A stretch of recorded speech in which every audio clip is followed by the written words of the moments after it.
landrat yang kemudian hakimnya Indonesia lama-kelamaan. Tadi memang pas Belanda. Walaupun sebetulnya pembagian peradilan itu tidak lebih cuman basa-basi aja. Kenapa basa-basi? Karena landrat juga diawasi oleh kolonial. Dia nggak lepas dari pengawasan kolonial. Jadi kolonial mengawasi landrat sebagai bagian dari kekuasaan dia. Tadi udah dijelaskan oleh saudara Sukma. Nah, pertanyaan kemudian tadi yang saya tanyakan, kenapa kemudian Kristen itu kok orang Kristen kemudian menginginkan masuk menjadi bagian dari Eropa berdasarkan agama? Bahwa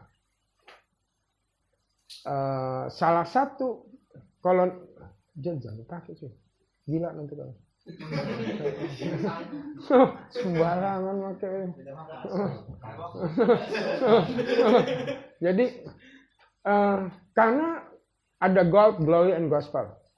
Semua kolonial itu begitu.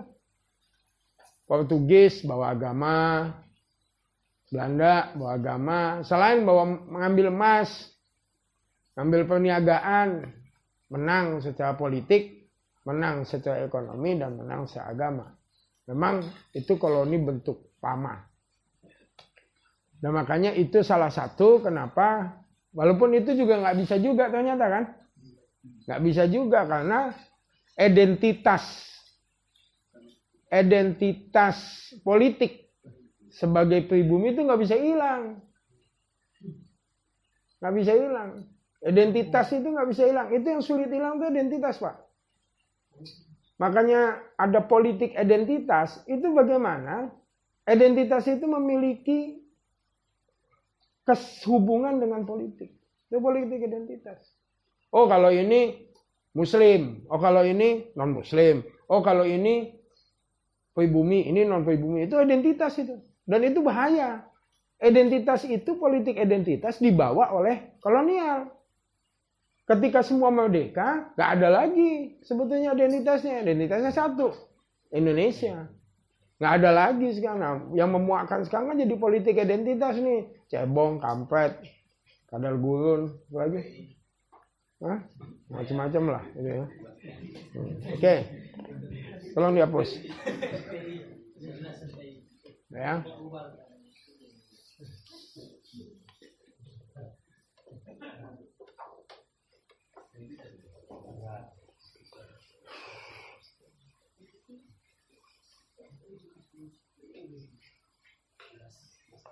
Ji, Aji mana?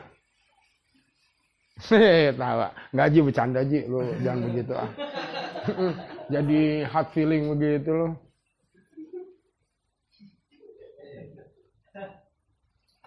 Dari tadi lu diem aja, jangan jadi beban Ji.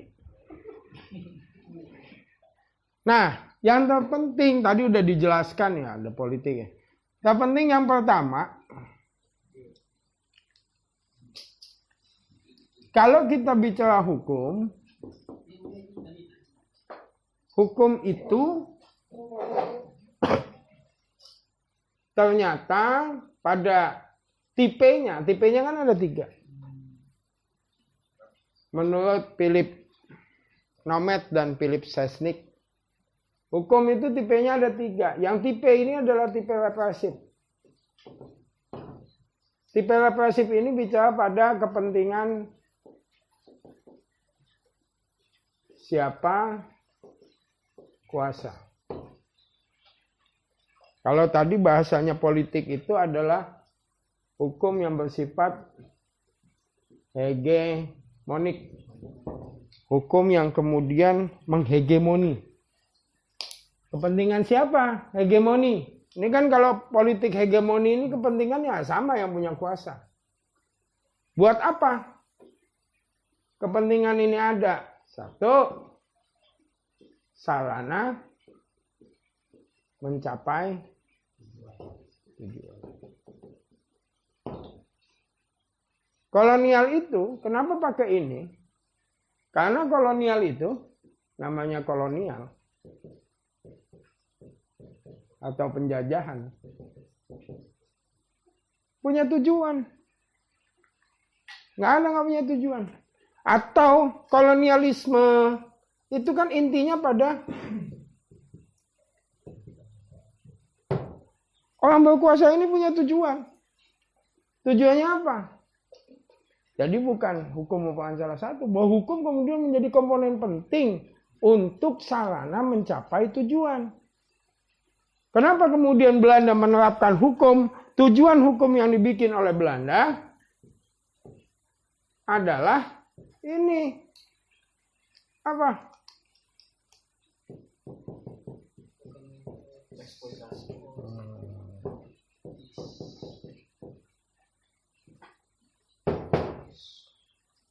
Eksploitasi ekonomi buat siapa? Buat koloni. Yang dijajah nggak dapat apa-apa.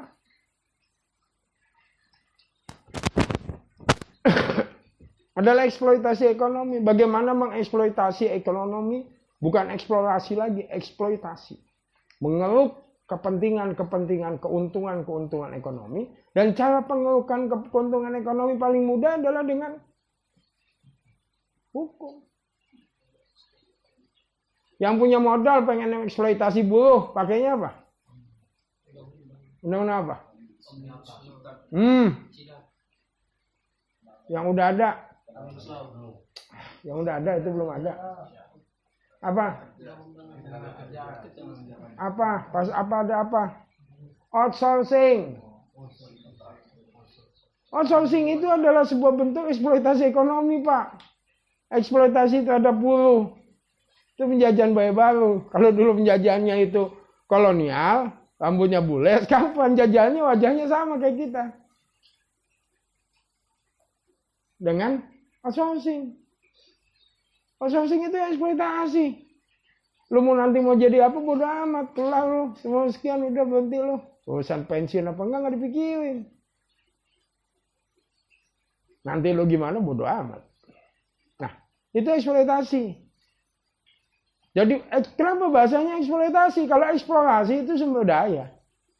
Sumber dayanya dieksplorasi. Ini enggak eksploitasi.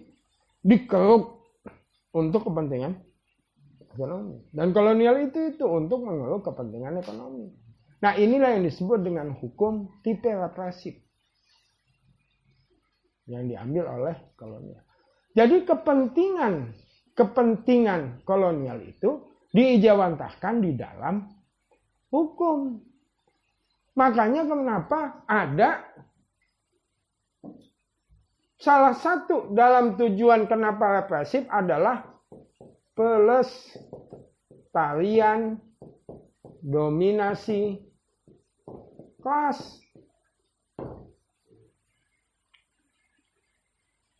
Jadi dengan adanya sistem hukum dibagi ada kelas itu non pri dan pribumi, ini kan di atas dia, ini di bawah. Untuk melestarikan kelas supaya kelas sosialnya itu tetap unggul dengan cara hukum, dipisahin itu hukum. Nah, dalam kasus Indonesia, kenapa dia punya dasar untuk kemudian melakukan kemajemukan di dalam peradilan? Karena Indonesia itu secara budaya aja udah majemuk nih. Ada Jawa, ada Sunda, ada Batak, ada Madura, Mandailing nggak gue sebut. Pokoknya yang lubis-lubis enggak.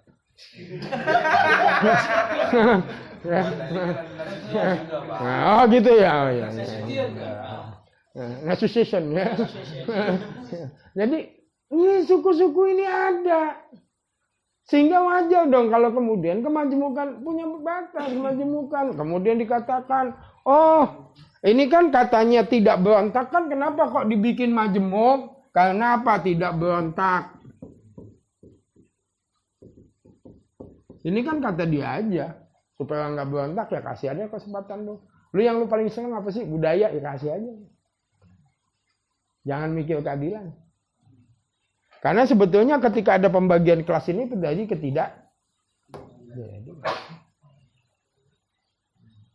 ada dominasi kelas.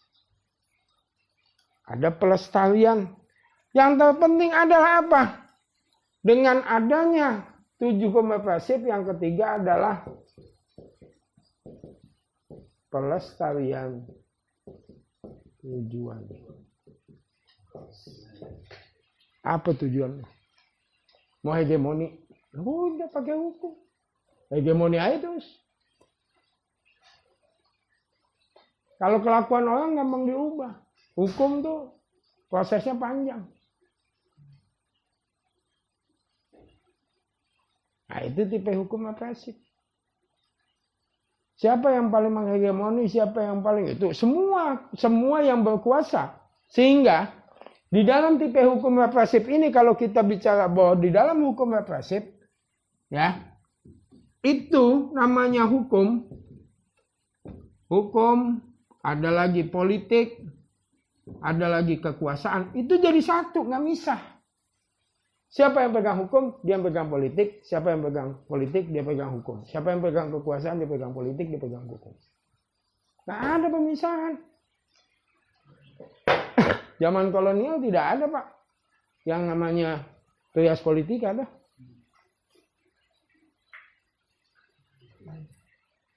Sama semua.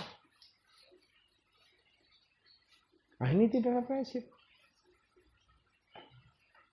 Jadi kemajemukan yang dibawa oleh kolonial, itu kemajemukan yang punya keuntungan buat dia. Jadi orang itu dikasih hanya sebatas just memberikan kepuasan. Tadi, kepuasan yang sebetulnya virtual. Kalau tadi bicara, oh untung aja dibagi-bagi, ada kelas, betul, untung. Karena apa? Orang itu kan jadi terhina terus. Karena posisi di bawah kan. Yang bahaya itu udah dihina gak pernah merasa terhina. Itu yang bahaya. Udah dihina gak pernah merasa terhina. Itu bahaya. Ya, itu berarti gak punya mental. Ya, gak ada mau melawan gitu. Ya. Nah, ini yang dibikin oleh Belanda. Ya, saya hanya menjelaskan entry point-nya aja. Ya. Jadi tipe hukum represif yang dibikin oleh ini tipe hukum represif, dan semua bentuk penjajahan, semua bentuk yang bersifat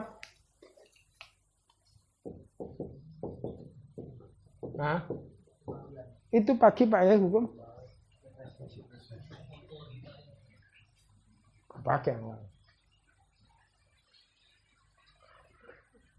pakai hukum represif. Coba itu ada kertas di situ tuh, yang ada kotak-kotaknya, tulisanku. Ya.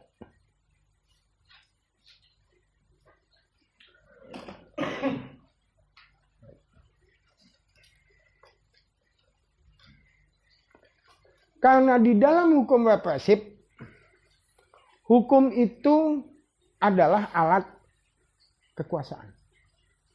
Dia menjadi alat kekuasaan. Hukum menjadi alat kekuasaan kolonial. Hukum menjadi alat kekuasaan pemerintah yang otoriter. Tujuannya adalah stabilitas dan ketertiban.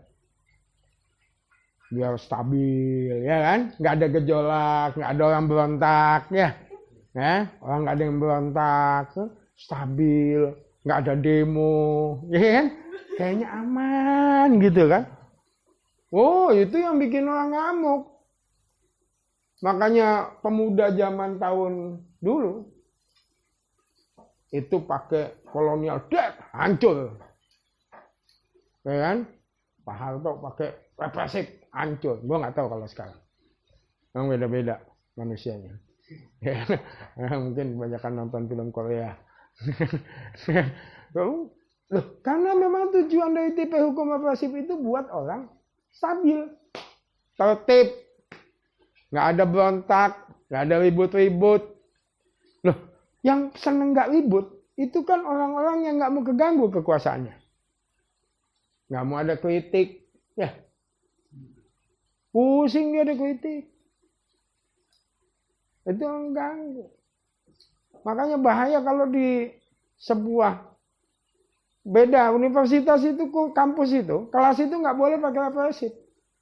Orang harus mau dikritik. Kayak saya dikritik. Mau nggak saya dikritik? Karena kritik itu bagian dari kebebasan jiwa berpikir. Orang tuh jiwa tuh harus bebas. Bebas mengkritik, bebas berpikir, bebas bernalar. Nah, nanti saya akan jelaskan tentang kebebasan dalam bernalar.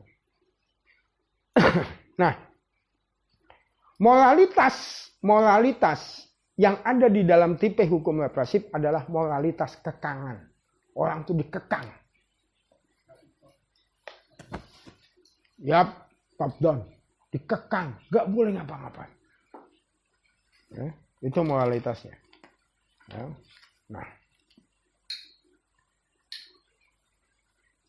Nah, situ. Ini kita bicara hukum represif. Tipe hukum represif. Tipe hukum itu ada 3. Saya jelaskan satu dulu. Yang kedua, ketika bicara keadilan, maka keadilan dari tipe hukum represif itu keadilan yang kaku atau yang beku.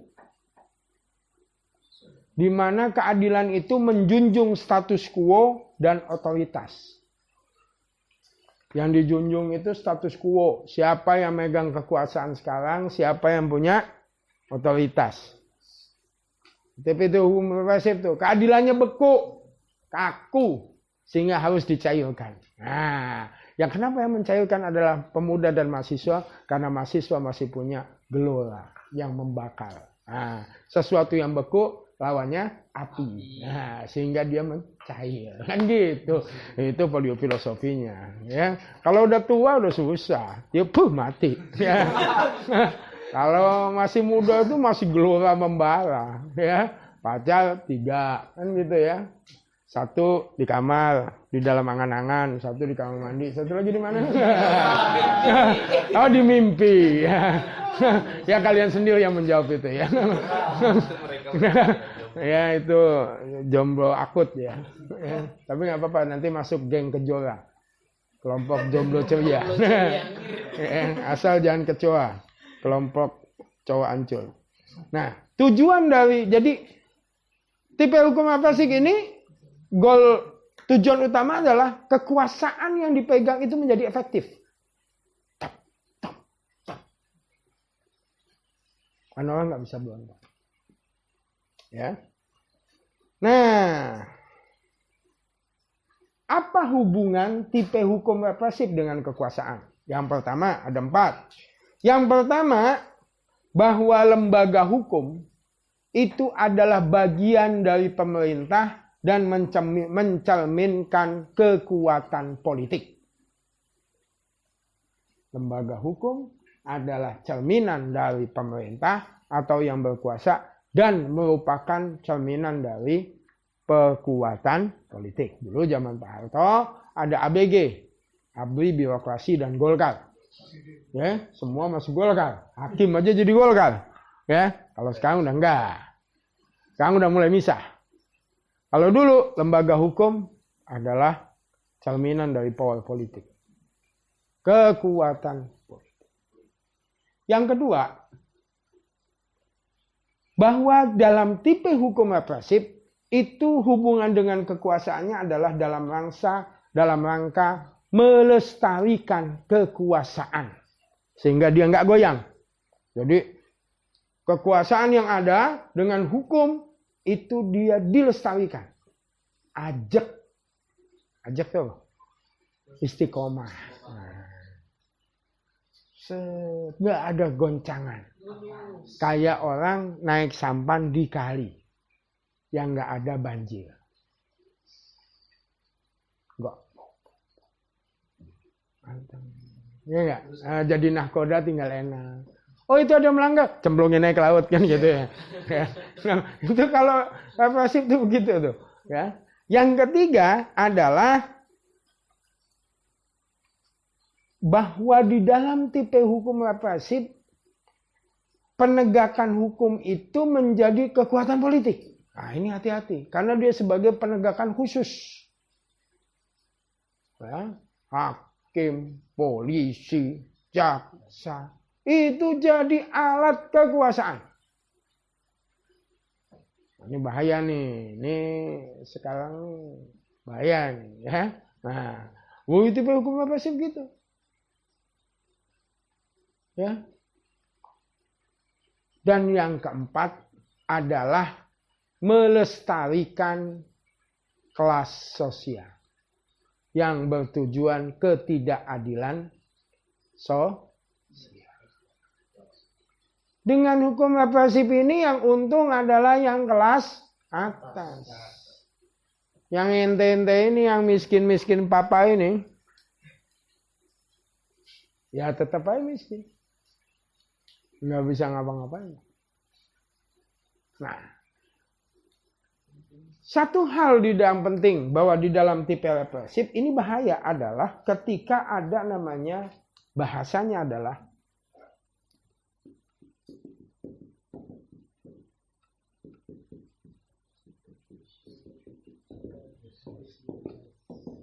apa itu official perspective? Pemahaman hukum yang hanya dimiliki oleh penegak hukum, bukan oleh rakyat. Tidak boleh memahami hukum. Yang boleh menafsirkan hukum adalah penegak hukum atau official. Bahaya. Ini pada tipe hukum. Pokoknya bagi gue lu melanggar hukum, selesai. Saya nggak nyebut ya, lu yang nyebut. Ini nyebut. Polisi zaman dulu, sekarang mah enggak. Ya. Itu official perspektif, itu yang bahaya. Jadi hukum itu represif ketika official perspektif. Ya, padahal harusnya hukum itu adalah civilian perspektif. Kalau kita belajar filsafat hukum dari mulai zaman Hegel, Montesquieu, ya, Baron Montesquieu sampai kemudian Leon de Guatt, kemudian yang lain, hukum adalah pada perspektif sipil, bukan perspektif ofisial. Ini yang bahaya. Kalau dulu menurut kolonial, polisi kolonial bilang, lu melanggar, selesai. Nggak ada urusan kamu bela-bela itu apa itu. Penjahat lah kok. Oh udah, nggak bisa ngomong apa-apa. Sehingga hukum itu benar-benar rakyat itu dikekang. Ya. Oke. Nah, kenapa kemudian official perspektif itu ada? Karena official perspektif sangat dibutuhkan di dalam mempertahankan sistem hukum. Sistem hukum harus dipertahankan. Kalau bahasanya itu, kalau dulu lu disebut melanggar, kalau negara bilang melanggar, oh nggak bisa. Kalau sekarang kan nggak bisa. Official perspektif. Ya bisa dilihatlah kayak kemarin tuh yang guru yang pramuka yang meninggal digundulin. Dia kan belum, dia baru tersangka. Terdakwa aja belum?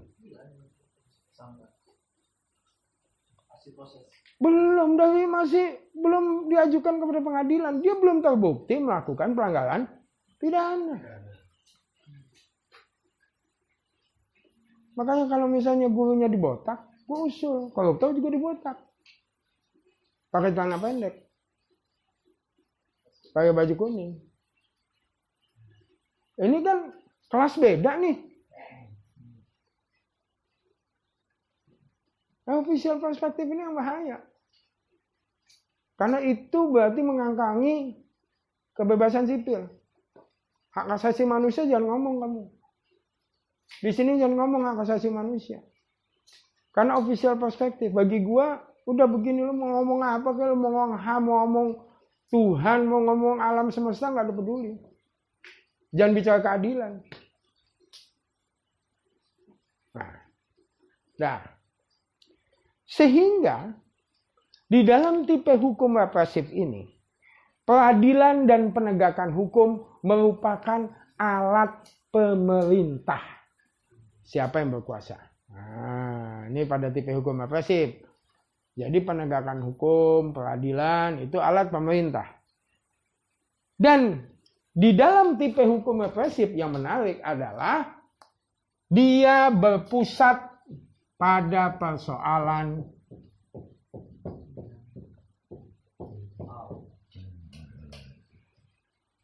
apa-apa pidana, apa-apa pidana. Ngecengin dikit pidana. Orang kan bebas ngomong. Orang bebas pada media sosial ini orang untuk memberikan curah gagasan. Kenapa harus dipidana? Kalau ngomong nggak suka ya balas saya mau ngomong. Kan gitu. Ya kan? Undang-undang itu bahasanya orang tuh nggak bisa ngapa-ngapain. Dan pusatnya pada pidana. Nah, tipe hukum represif ini digambarkan dalam bukunya Daniel Esler pada masalah hukum masa kolonial.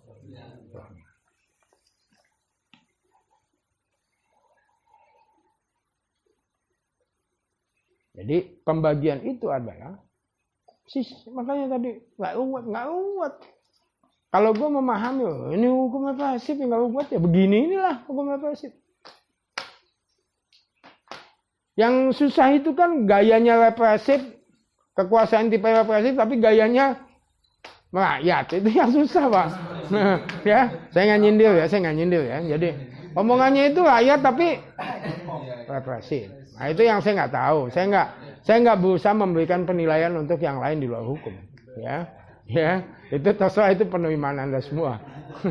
Tapi bahwa tipe hukum represif ini memang ada pada kekuasaan yang bersifat otoriter. Jadi jangan bicara keadilan di tipe hukum represif. Kamu cuma toyak-toyak aja. Toyak-toyak keadilan, toyak-toyak hak asasi manusia. Udah tunggu orang banyak aja nanti. Ya. Nah, kalau Indonesia sudah bergerak menuju tipe kedua, yaitu tipe otonom. Nah, jadi tipe hukum yang kedua adalah tipe hukum otonom. Nanti yang ketiga adalah tipe hukum responsif. Kita bahas minggu depan. Ada pertanyaan untuk ini? Nggak ada? Baik, itu jadi minggu depan kita bahas, saya jelaskan lagi untuk tipe.